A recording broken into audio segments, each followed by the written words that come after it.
Good evening to each and every one of you. Welcome, whether you're looking at us and watching this from LinkedIn or Facebook or Twitter or from some other areas of the stratosphere. Hopefully, you can all see me and hear me okay.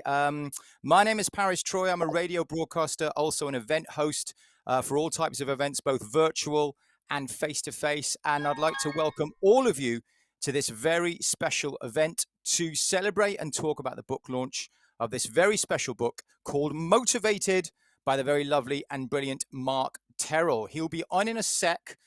He's actually just limbering up at the moment, doing a few stretches. He's bench pressing his own book at the moment as we speak. But just before that, a little summary of how the next hour will go. We'll chat to Mark and then introduce a variety of guests who are all experts in the field of leadership and coaching and book writing and many other skills as well. There's also a chance to win a signed copy of Mark's book at the end. I wish I could say there's going to be some kind of karaoke style X Factor competition here where you have to make up a song using the words leadership, but it's not like that. All you have to do is comment anytime, either now during the book launch show itself or anytime up till the 26th of January if you're watching it back. And every comment will be entered into a draw. Mark will pick one out and you will win a signed copy of that book. So a simple comment wins you the chance to get a signed copy of the book. Paul Ward says evening all. He's already in the draw simply by saying evening all. Well done, Paul Ward. It's as simple as that. And speaking of the chat and the comments, we want this to be as interactive as possible. We want it to be relaxed and conversational and for you to be involved as well. So we have a chat function. Feel free to drop a comment in, to say hello, to ask a question at any point in time. Don't be shy. No question is a stupid question unless that question is this a drinks party or is it a works meeting? That's the only question we won't accept tonight. So without further ado, everybody, please sit back in your reclining leather chairs, break open that bottle of port, light up that fat cigar, and without further ado, let's welcome the main man himself, Mr. Mark Terrell. Hello, Mark. Come on in, Mark. Hello, Paris. We managed to do it by the wonders of modern technology, Mark. This actually worked. Anyone would think that you've done this before. I kind of see you as like Tom Cruise in Minority Report, moving lots of screens and everything. You're doing all the tech today, so that's excellent. Mark, it's lovely to see you, and lovely to be doing this really special event. I've known you for a while now. I met you doing some business networking a couple of years ago. In fact, I think you were one of the first people I ever spoke to at one of those events, and ever since then, I've been fascinated by what you do and how you do it. So, Mark, congratulations on this, first off. Yes, Look I know. at that. Who'd have thought it? How does it make you feel, just before I get into the questions of why you did this and, you know, what the messages are, how does it make you feel just seeing your own book there? It is surreal, I must admit, and I think a year ago, if you told me that I'll be sat here at this time, 2022, having written a book, I would have laughed you off. But it's just funny how things happen, isn't it? And we'll be talking about that journey as we go through the evening. And I'm very sort of proud in one way, nervous in other ways. It's a very weird thing to have. It's like having another child, I suppose, in a way, that you put it out in the world and hope it gets accepted and doesn't come to any harm. So it's a strange experience to write a book, but I highly recommend it. It's been a great experience. So, Mark, I've got to start by asking, why have you written this book? Why now? Why this book? Why this particular type of book? Well, I think the timing was right, and it comes a time when you just need to piece everything together. Now, within the book, there's a 7-step process I share in there, but I actually created that probably about 4 years ago, and I never really sort of put it into any sort of structure, or obviously not into a book. So I had that in the pipeline, and we're going to talk about how you go through a writing process. And it was during that process that suddenly the light bulb went off, and I thought, this is the time when I can bring that out and make use of that 7-step process, which I've been sort of using, but not in a sort of formal way. So that was one thing that came about. And when you think about, sometimes just you need to just sit back and bring together the things that you've learned along the way. So 30 years of retail I've got in my locker, I suppose you could say. And sometimes you don't sort of realise what that's given you until someone starts asking you, and you've got some answers to some questions that people are really struggling with, and all of a sudden you think, well, actually, this might be worth sharing. So the book is very much that 30 years experience combined with some stuff I've learned later on, and some of the guests that are coming on will sort of tell you a bit more about that with regards to the things that I wish I'd known. And the book is very much about, it's almost writing to myself, probably about 20 years ago, in that situation. So in that respect, it was sort of quite easy to bring together, because I was writing to a person. And they always say when you're doing anything, think about the person you're writing to. And I was almost writing to myself in many ways. So I sort of rambled on about a few things there, but it seemed to be the right thing, and it was the right thing to do, to bring lots of things together into one sort of document, I suppose you could say. I guess as well, Mark, it's one of those things where, as you evolve and you change and you learn and you experience more and you make mistakes, you learn from the mistakes. Yeah. So the nature of what you might write about, that might also change as well. So it's a kind of organic process too. So in 20 years' time, you might be writing another book, and it might be completely different from this one, because things might have changed by then. Yeah, for sure. I'm sure that will happen, because like you say, you learn new things, and we're going to be talking a lot about motivation tonight, because obviously the name of the book is Motivated, and behind that is some tools I use with regards to motivation. And when we think about motivation, our motivations are constantly changing, because the things that we want in the future change. The things that are happening to us now are changing. The only thing that probably doesn't change is what's already happened.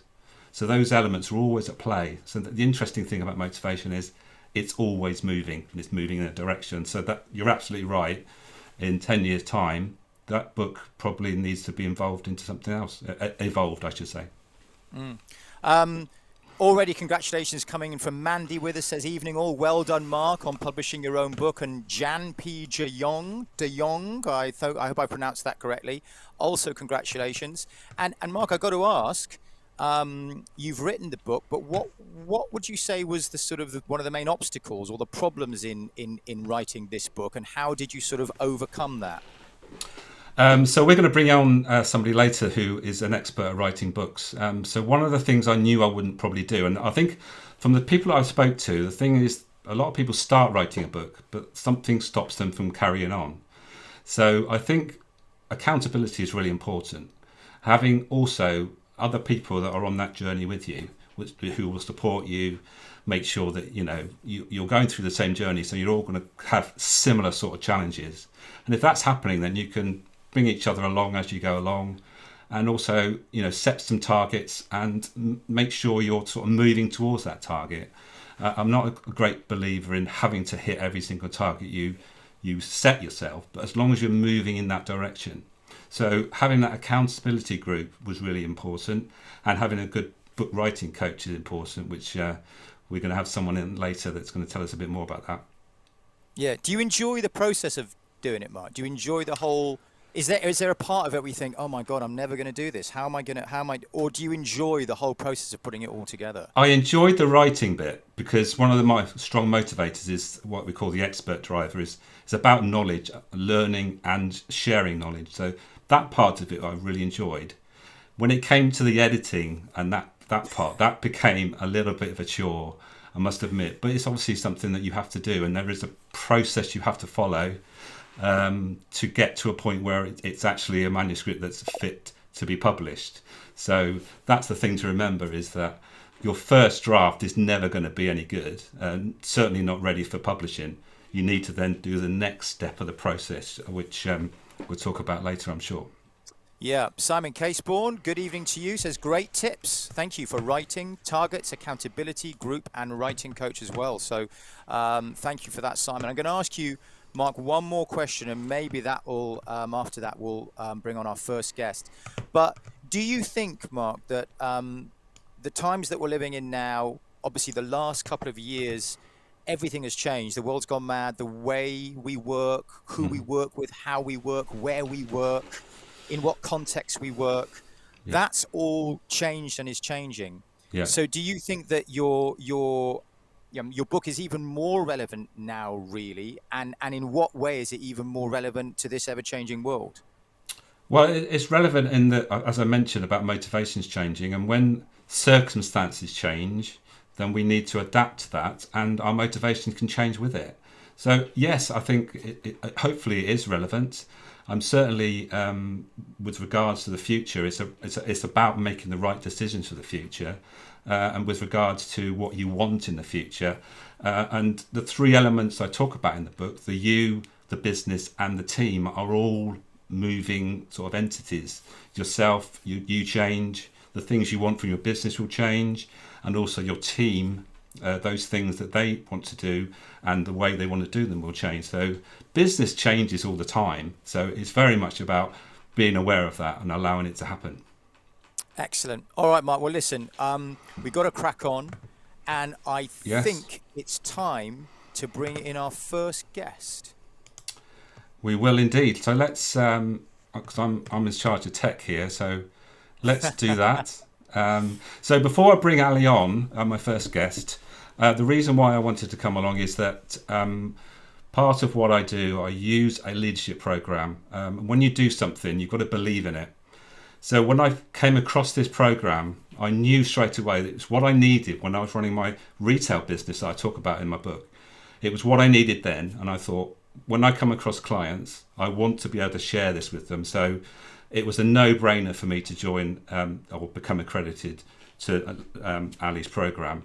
And also Ali she's an author 3 times over. So another reason why she's going to be a great guest. So if it's the right time, shall I bring her on?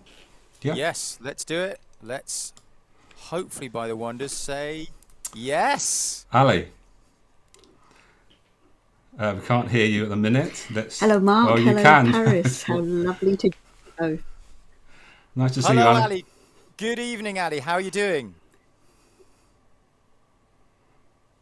Good evening, Paris. Absolutely fine, thank you. How about you? Yeah, excellent. We're good. We might have a bit of a slight delay there in talking. It's a bit like the Eurovision Song Contest where they go to Russia for the points, but we'll work it out. It's absolutely fine. Ali, it's lovely to have you along. Mark's just talked about his experiences, his very positive experiences of working with you. Can I just start off, Ali, by asking you what you think? Because Mark obviously talks about leadership. He coaches leadership. He writes books about it. What do you think makes Mark a good leader? Is he a good leader? And what makes him a good leader?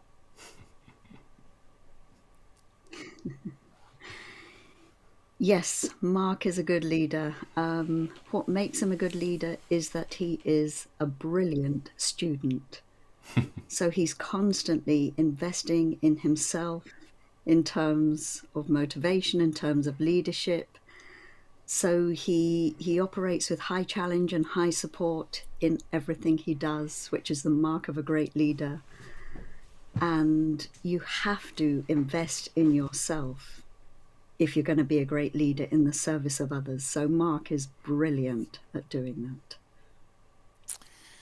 Excellent. Now, Ali, you yourself have written 3 books. Earlier on, we were talking, and I asked Mark about the problems of writing, the obstacles. He said that when it came to editing, it was one of those things that he didn't quite enjoy, but you just got to do it.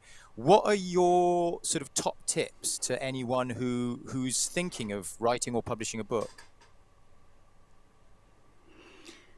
Well, certainly for me, this is what worked for me, Paris. You find an expert. So I think, Mark, you've got Lucy coming to chat later. Yeah. So Lucy is an expert. She knows about writing books. So you tap into the knowledge of an expert. They have a process, and what you've got to do is follow the process. Don't think it's not for me, or I can't be bothered, or I don't like it. Just crack on and follow the process. I expect leaders to follow the leadership process. So follow the process and also then get out of your own way. Mark could have easily thought there are experts in motivation. He's got the biggest expert in motivation coming to speak as well. He could have thought, leave it to James or anything like that. But nobody has got Mark's experience and Mark's unique perspective. So you just have to get out of your own way and write your book. Wow, yeah, that's fascinating, and I guess a lot of people might be brilliant leaders or be brilliant at coaching and leadership, but might be terrible at writing a book. So, what does leadership and writing a book have in common? What are the kind of common factors between leadership and writing a book? Brilliant question, Paris. Well, I think for both of them, you start with the end in mind. So you always have a vision of where you're heading and why. And then you set your process, you set your ground rules, you set your milestones, and you're held accountable along the way. So both leadership and book writing, they need a process. You follow it, you'll get there. Just off the back of that, Ali, I got to ask though. It can be a very personal thing writing a book, and you put a lot of investment in personal, emotional. You're putting yourself into it, and it may be that sometimes people might have a crisis of confidence. It may be you get to that moment you think, why would anyone want to read what I'm writing? Why would anyone be interested? Why would they want to read what I am writing? And I mean, I work in radio, and I've been doing it for like 30 years, and I still go on sometimes and go, why would anyone want to listen to what I'm saying right now? So what do you say to those people who might be sitting there thinking, why? Why would they want to read me? How do you get over that? I think that goes with Mark's idea of having an accountability buddy. Those people keep you going. And also it's the comment earlier, get out of your own way. Just when those thoughts come in, just go back to what you know. Look, I just write what I know. Nobody else knows what I know. So if I just get that down on paper, it might be helpful to somebody else. So you just got to work on yourself and keep going and just trust the process. I guess you've got to have quite a thick skin because you can't please everyone all the time. Not everyone is going to read your book and go, wow, this is a masterpiece. It's incredible. So you've got to be quite thick-skinned and strong-willed, I guess. It takes a lot of kind of personal courage too.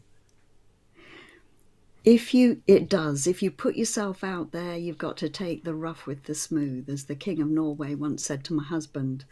That's a whole different story. But you do. You get your book on Amazon, and you will get the 5-star reviews. You'll also get the people that just go, this is rubbish.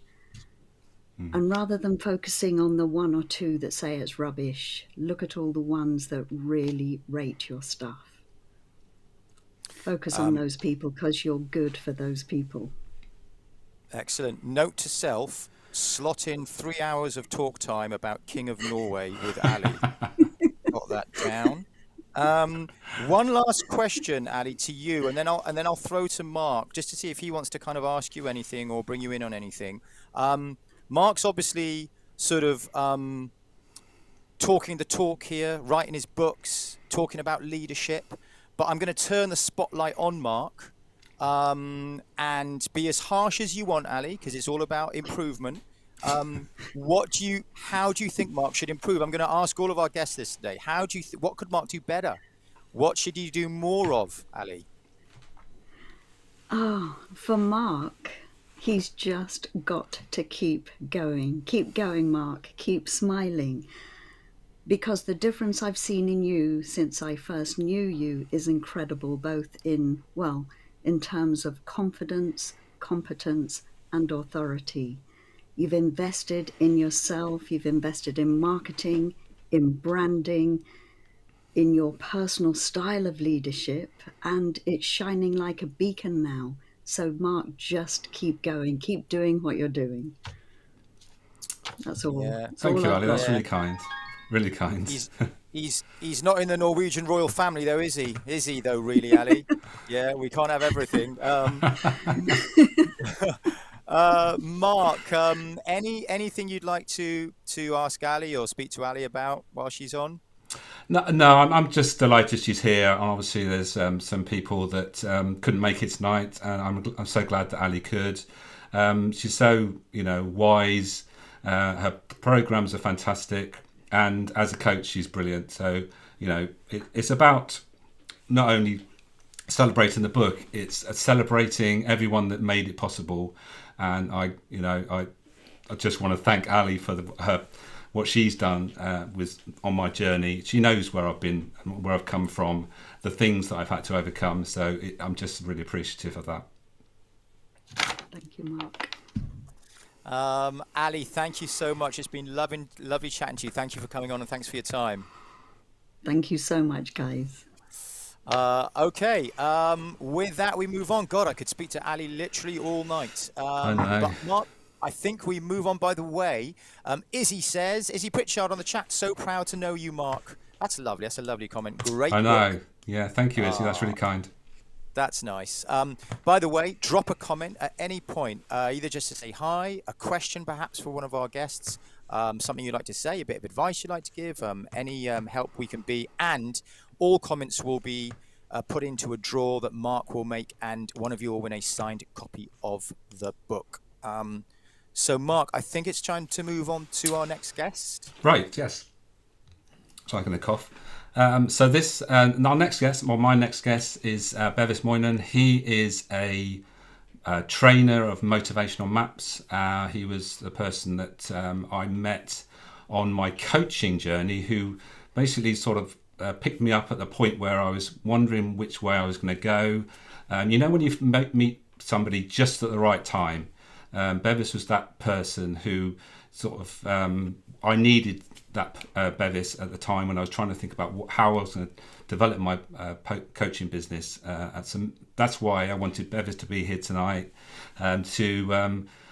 Again, he's been a major part of my journey of regards to my coaching business and the things that I've learned from him, because he teaches the NLP and all the other things that are so well used, but obviously you've got to know how to use them to their full effect.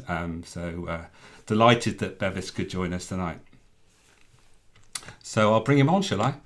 Excellent. So I'm in charge of tech, aren't I? Lovely. Hey. Hi, Bevis. Hey. Good evening, Bevis. How are you doing? All right? I'm very good, thank you. I was just listening to the last bit with Ali on, and I could feel the emotion. It's lovely.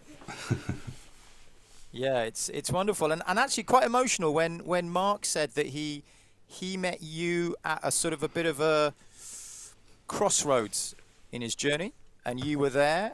Maybe you can tell us a little bit about that moment and how you sort of helped Mark and about that, because I guess a lot of people in the similar situation in any walk of life will have a similar crossroads, might have. How did you help and how do you advise on that? Yeah, I mean, I think when I met Mark, obviously you could tell there was a passion and an energy and an enthusiasm to want to help people and to use his experience and knowledge to do that. And really, sometimes in life we hold ourselves back.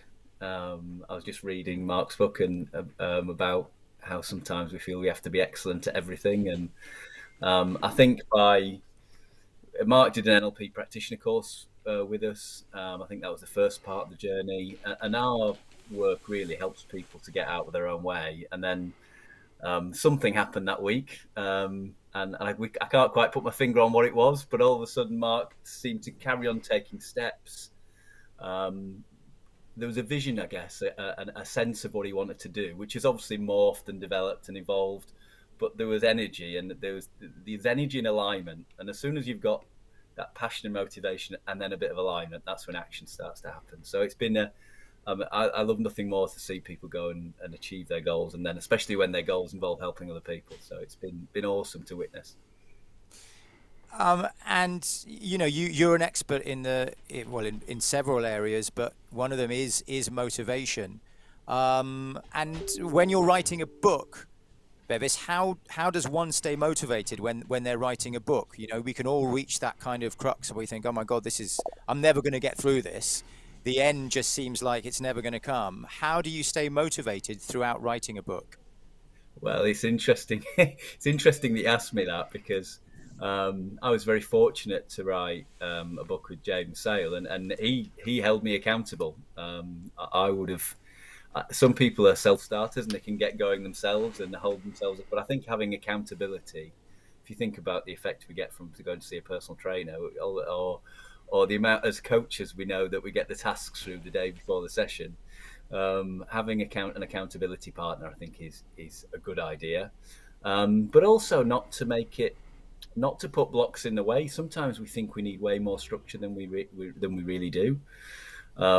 So actually, if we set an intention out there without expectation, so we're not going to beat ourselves up if we don't do it. If we set an intention out that we're going to write 5 times a week, and there's great habit forming books like A 12-Week Year, for example, and you find, well, if I've set the intention to do 5 a week, you probably do 3 or 4, and you start to make progress. So it's that combination of intention but without expectation that tends to work really nicely. Having said that, I did find myself procrastinating on my latest book. So we all need support and help, right? That's the beautiful thing of being connected with other coaches. You take nudges from the people around you. So I was talking to Mark about that yesterday. I'm actually, I do some radio and I do event hosting. I've got a side hustle, Bevis, as a fitness trainer myself. So I've got clients, and like that thing that you talk about, motivation, is really interesting because, a lot of them obviously want to lose weight. They want to get fit. And sometimes they can lose motivation, and I will talk to them in the same way. But do you have any kind of tricks or tips as to how I could advise them to stay motivated from a kind of a mental point of view?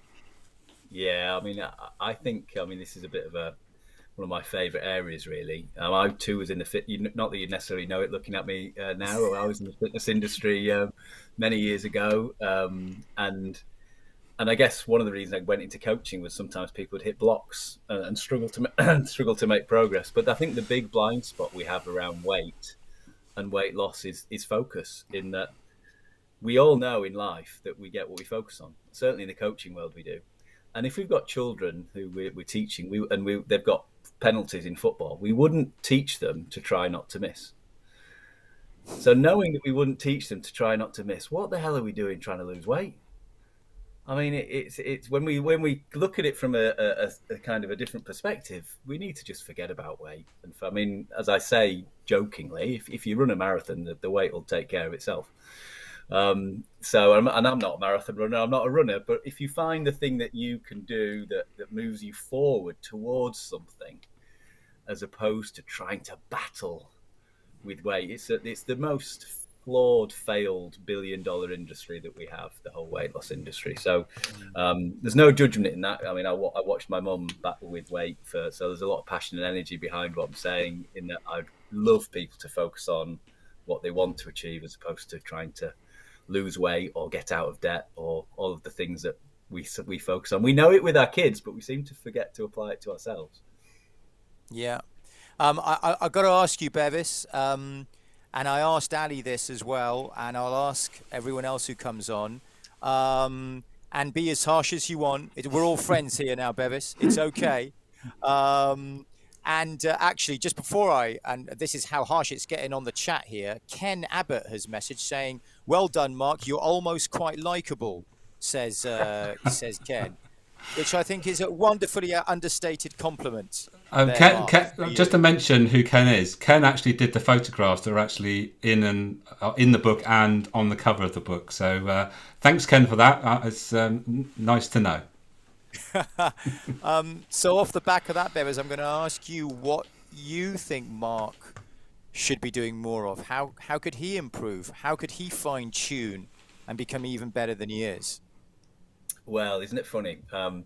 It's difficult because I think what I would say is it applied probably to a lot of people right now, not just Mark. Mark's thinking, what the hell is he going to say? So I think things right now, we've been in COVID, we've been in our house a lot, we've been behind a screen a lot. I think Mark has as demonstrated, gold dust in terms of knowledge and understanding and awareness.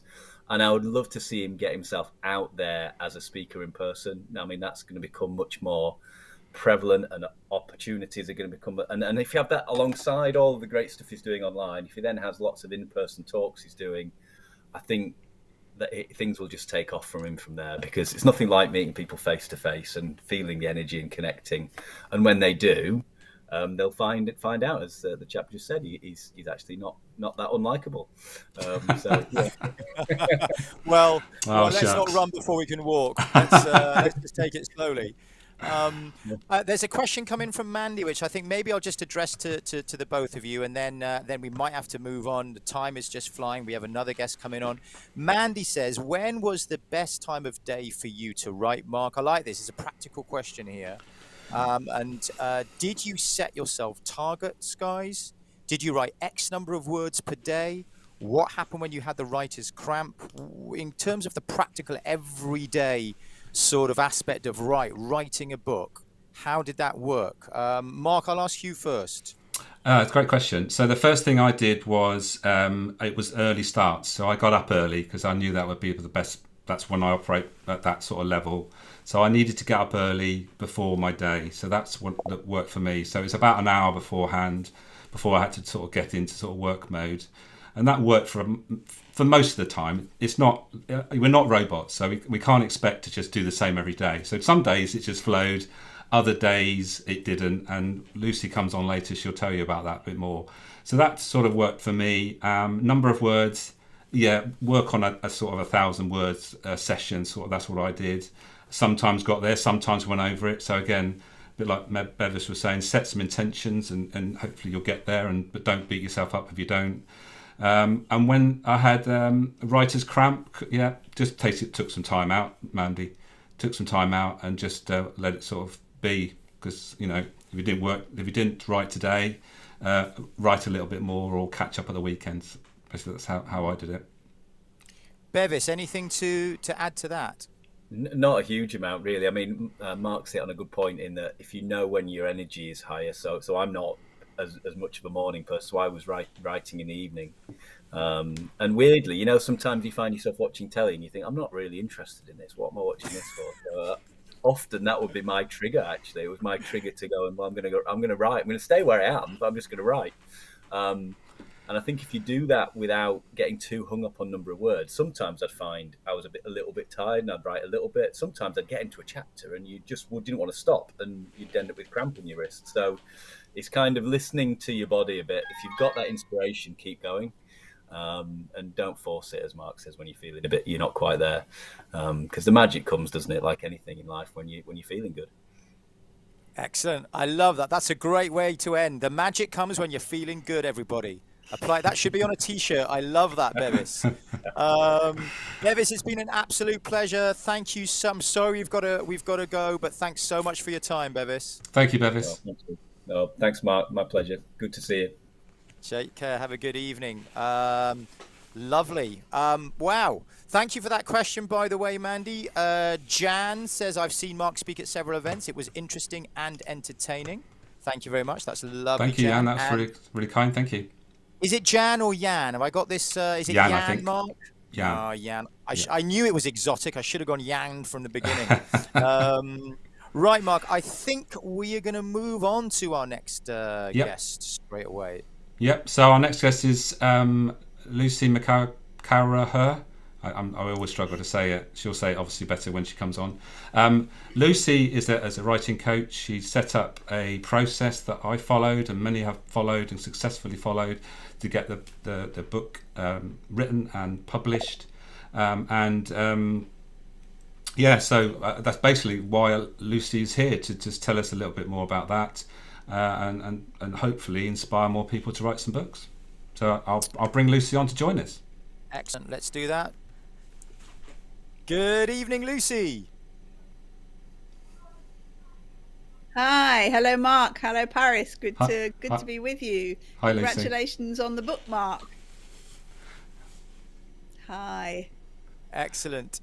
Lucy, thank you so much for your time this evening. It's great So, to have you on. And we've been looking forward to speaking to you because a lot of what we've been talking about is about people writing books, the problems in writing a book, the obstacles that people have, what motivation they have. But before we get to that, Lucy, you're a book writing coach. Why do people write business books? I mean, what's sort of the most common reason that people think to themselves, right, I'm doing this, now I want to write a book about it? well, the most common reason that the people that I mentor through the process have is that they want to build their business, and a book is just an amazing tool to build a business with, as I'm sure Mark is already starting to discover. And I think it's true to say that was your motivation when you came on the Book Builder program to write your book, is that a book is an absolutely central asset that holds a lot of your IP as a business owner, tells your story, talks about your process and your methodology, and sets out, who you are and why people should work with you, but in a way that is different to every other sales tool. So a book is a valuable asset in itself. It has a price tag, and you don't go out there to kind of like, a book is not a business card or a marketing brochure or a pitch. It is all about giving value. But if you aim it at the right people, at your ideal clients, your market, it's kind of like magnetic to them to then come back and work with you because they see how great you are at what you do. And that's the value of a book and the motivation to write a really good book that has the most extraordinary effects on the businesses of the authors that I work with. That's a great answer. I love that. I mean, I guess I have to ask because we've been talking about the problems in writing a book and obstacles. What in your experience is the number one obstacle to finishing a book that people come across, and then how do you then try to solve that problem for them? I think the number one obstacle is that people just dive into the writing, and they don't plan. They don't plan before they start writing, and that's absolutely crucial. And we spend, on the Book Builder program, we spend 2 solid weeks planning out people's books in detail. We have actual software to do that. So it's not just, you don't just have a list of chapters that you then kind of write in a kind of ad hoc way.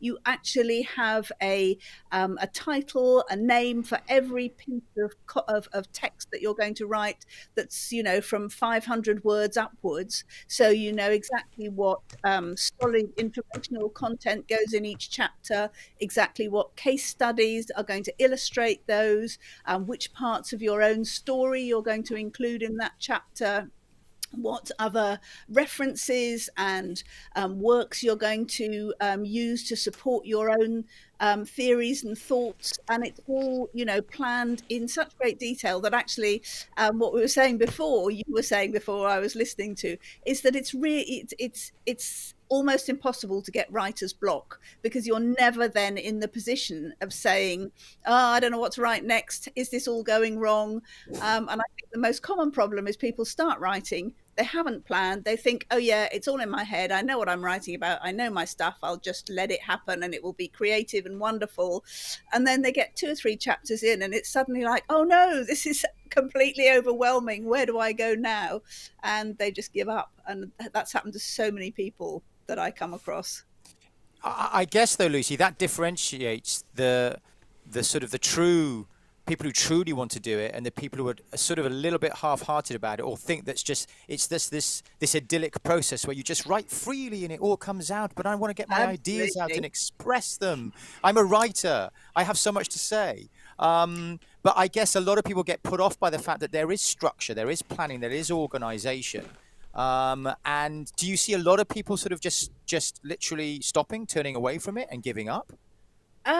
There's always a percentage, I suppose, of people who who maybe thought that coming on a program to write a book meant that the book sort of wrote itself, and, and that I could tell you what to do, but actually they hadn't quite realised that you have to sit down and do the writing. And I think what Mark said earlier about getting into a writing habit is one of the things that I really emphasise, apart from the planning.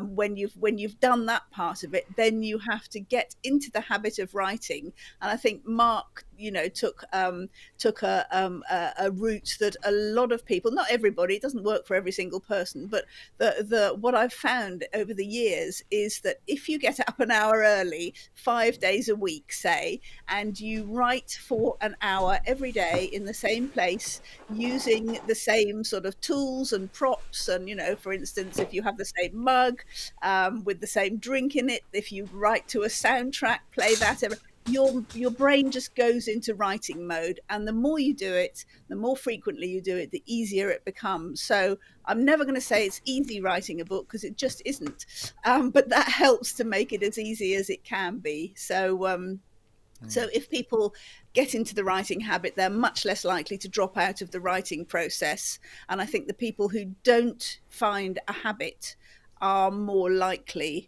to stop writing and find it harder to get back to. I love those tips, Lucy. I love all those tips. Those little practical little tips, though, that you're giving, as well as sort of the larger ones about structure. But I guess we've said it's a tough process. People have got to commit to it. But the benefits of writing a book, aside from talking about your business and promoting your business, the personal ones in terms of achievement, what you've done, they must be huge. Oh, it's massive. I mean, I think that, I hope Mark would agree, that it's just a huge piece of self-development that you do when you write a book.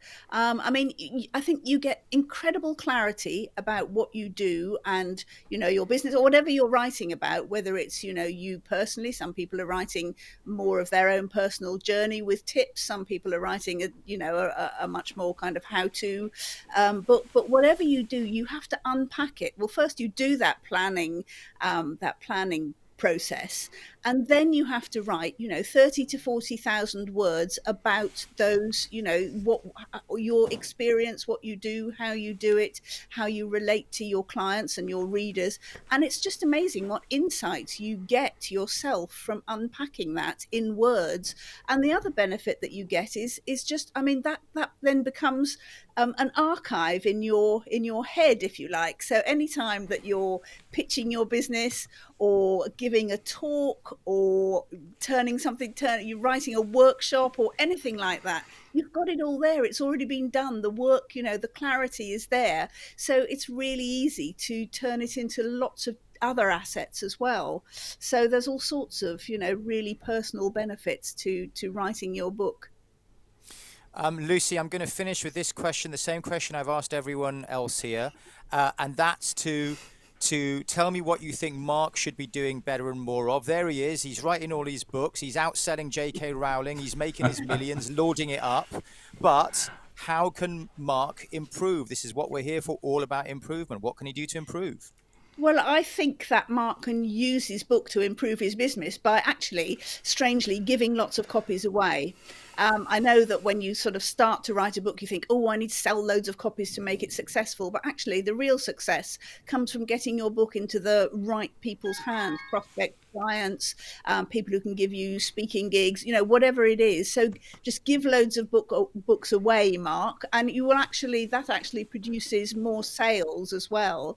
But I think the next thing is to, give it maybe a year and then write your next book, because it's just a building process. You'll have so much more to say. You'll be inspired to write about your experiences in the meantime. So I'm looking forward to seeing you back on Book Builder in a year to 18 months to write your next book. Thank you, Lucy. That's really nice. Excellent, Lucy. Well, we're going to say goodbye to you, Lucy. Mark, and if there's any other final words you want to say to Lucy, anything you want to say to Lucy at all? No, I mean, Lucy's brilliant. If you want to write a book, you need to get some support and you need a process to follow. That's the best thing you can do. And don't start writing until you have that plan. That was that's great advice. And if you just start writing, you'll just run out of steam. Whereas if you've got a plan, and break it down into small chunks, like Lucy's explained. That's what works. A small chunk at a time, and then it sort of builds into that book. And I follow the process, like Ali said. Follow the process, and try not to get in your own way. Fantastic. Well, Lucy, it's been an absolute pleasure. Thank you so much. That was so interesting, and thank you so much for your time this evening.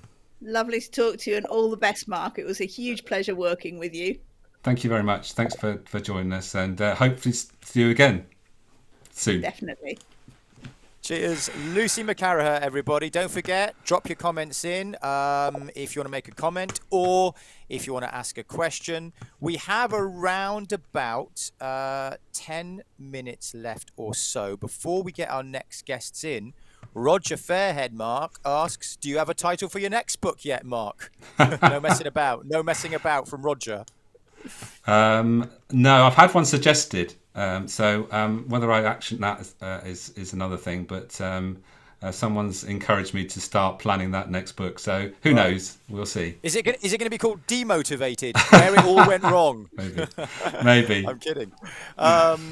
Okay then, Mark, I'm utterly fascinated by our next two guests. Are you? I've been looking forward to this all day.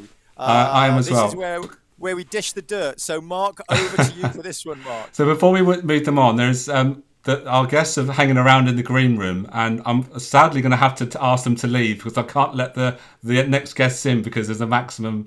So I hate to say this, but I'm going to have to sort of kick you out of the green room to let the new guests in. So wow.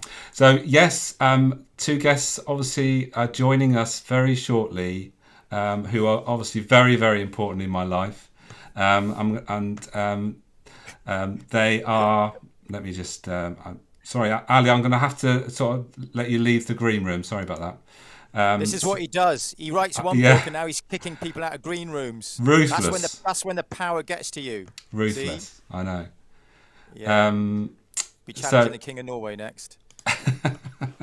I just need to do the technical bit. Make sure they come in on time. Bring that. Don't forget to leave your comments in, by the way. Every comment that you leave in the chat. And don't forget, you can watch this, by the way, for the next week or so.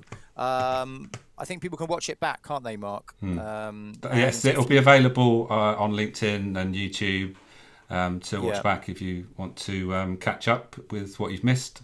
So, yes, definitely. Excellent. Leave your comments, and every comment will be put into the hat. Mark will choose one and send a signed copy off. Have we kicked them out of the green room? Are they out of the green room? Yes, there's space. So the next two guests, very important. I mean, the last three guests have been important, but these two are obviously the special guests.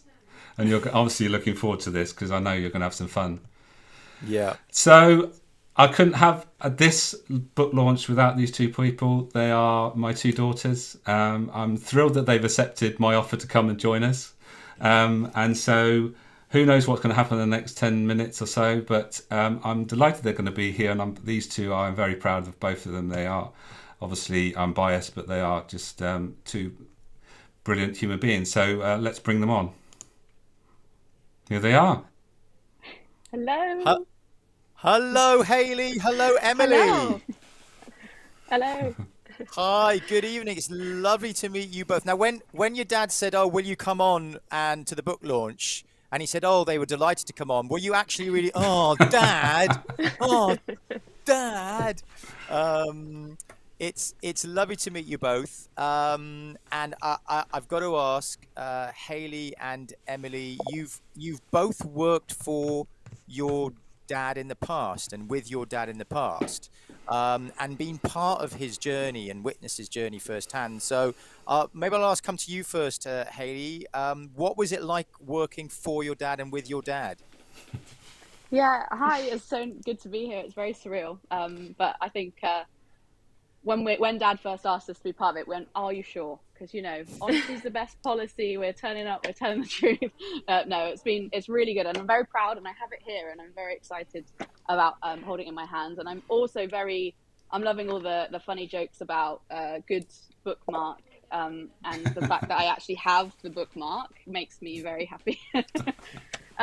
So yeah, I guess I kind of grew up, what I feel like I grew up working for Dad in a lot of my childhood. I kind of joked that I've had my first job when I was 10 and I earned £10 a day, and I used to go and do Dad's hours and work £10 a day, which now in hindsight feels like I was maybe owed something more now. But I've learned so much along that journey. I think it's an interesting question, and my perception of that period is very different to Emily's perception of that period. I have always, and will probably always, place a lot of personal pressure on myself. So I remember continually having this debate in my head about taking on the family business and following in Dad's footsteps, and all this work that I could see him putting in and doing. You know, I always kind of put that pressure on myself to do that. And it's interesting now, sort of reflecting on where we've come and what we do now, and how that's all worked out, and also how free and open our conversations can be about that process now, which has been nice. I think the interesting thing is I think I did my first supervisory role when it was like an emergency. There's no one else that can do it. Hayley, can you take it on? I think I was like 15, and I was terrified, but very excited to be sort of honoured and asked to do it. And I remember sort of trying to turn on this boss mode where actually I was just a part of the crew, and a lot of them kind of always treated me that way. And I was always really surprised about how much they would let me in onto, you know, their thoughts on certain members of the team and therefore my family members. And that was a really interesting dynamic, you know. Okay, but sorry, I felt like having to apologize if Dad had said something slightly different, or, you know, knowing that bit of insider knowledge because of maybe something that had happened, or, you know, that we'd had a laugh and a joke at dinner the night before and I couldn't quite share it in that way. So it was interesting for sure. Why have I got this vision of like Dad Mark cracking the whip and putting you into these like leadership sweatshops at the age of 12, just like working you like that? It's brilliant. My nan played a big part in that too. I used to count coupons for her, so, you know, I used to sit there for hours and hours counting coupons. So, you know, but, you know, it taught me good work ethic. You know, I work hard now, so. Absolutely. And Emily, if I can come to you like and ask you about, like, Hayley mentioned the family business there. So how has being part of a family business influenced your sort of career path? So I'll ask you that first, Emily, and then you, Hayley. How has being part of the family business, were there pressures? Did it help? Were there hindrances? How did it all kind of build you towards your career? Yeah, I think work ethic's definitely a huge one. I think, you know, we always saw Dad work so hard all of our lives, and work was a big part of his life. And, you know, we lived across the road, we could see it from our house.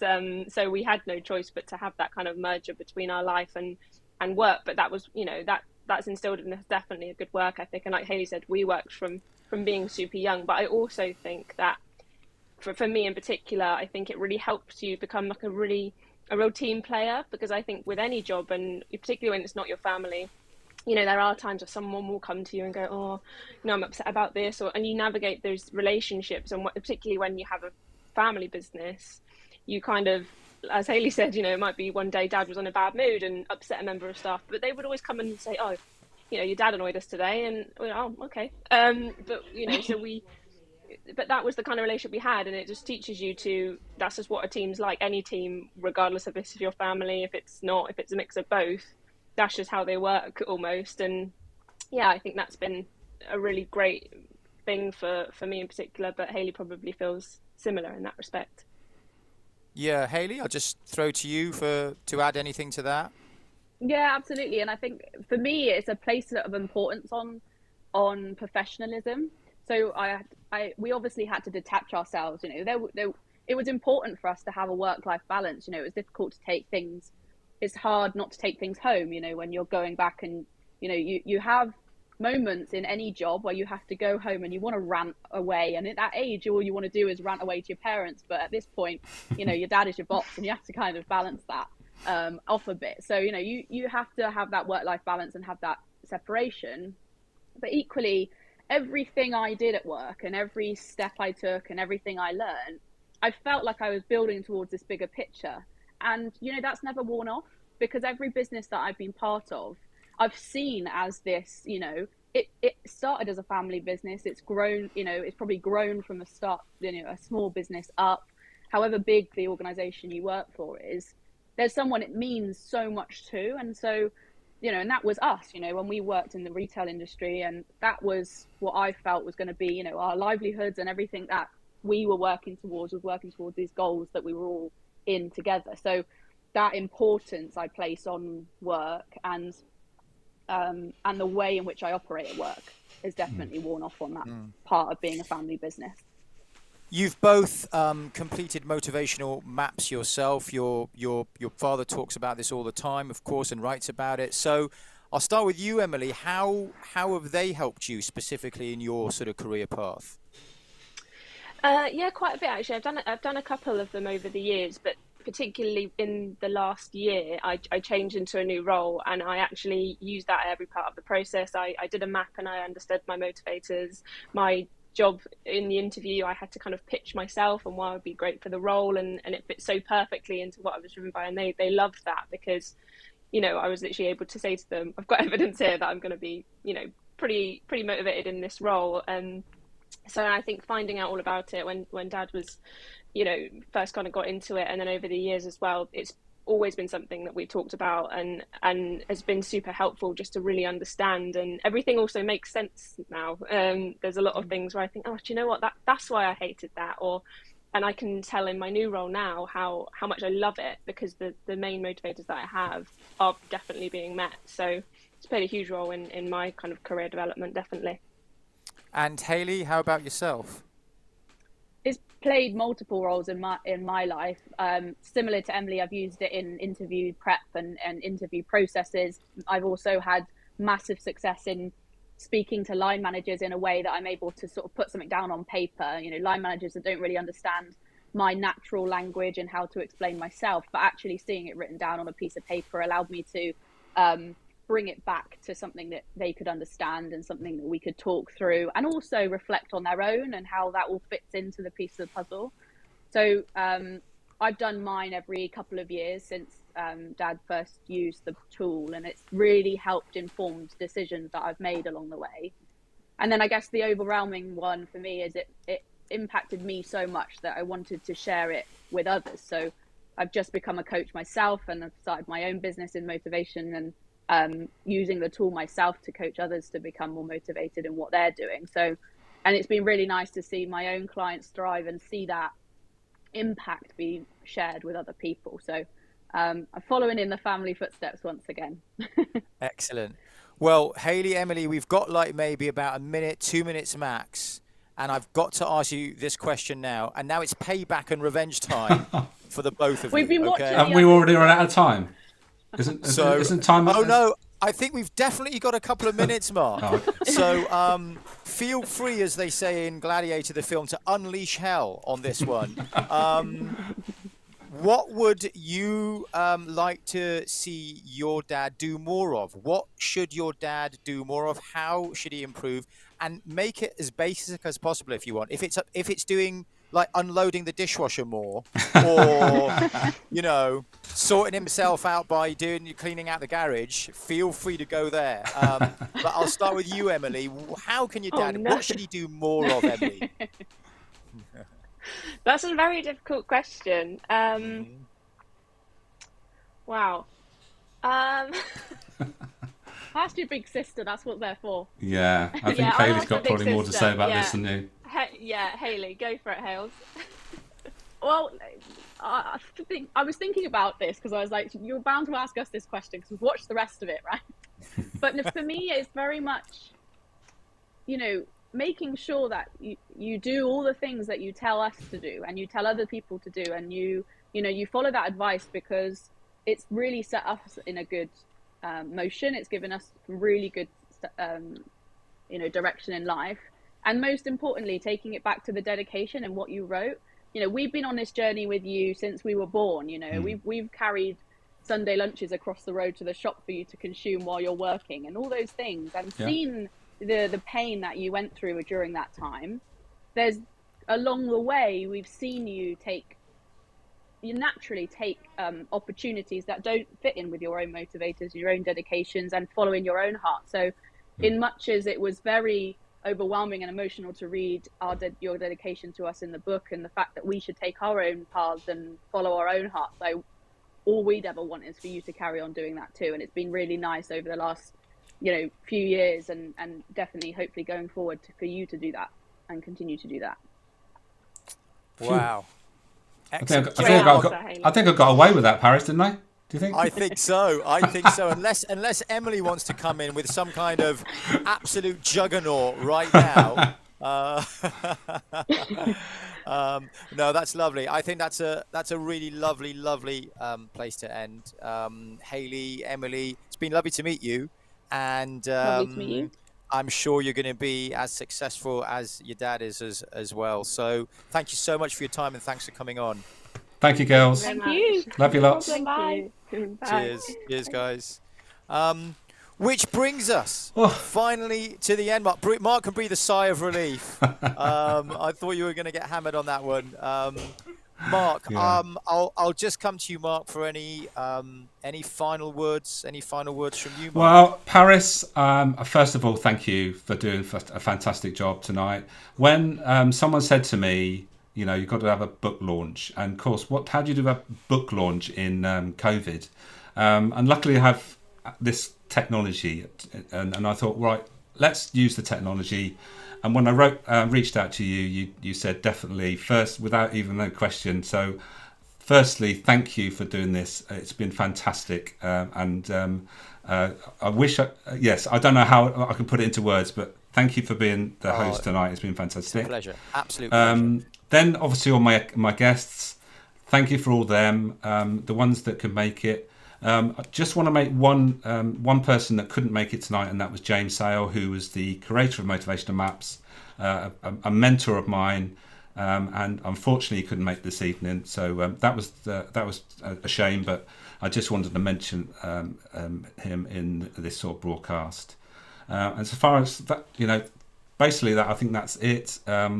It's been, the last hour's flown by. I've enjoyed it. Hopefully those that have watched live, and also the ones that might catch this on a replay wherever, then feel free to make a comment, and you'll be in the hat to win a signed copy, and also a motivational map to go with it. So that's me.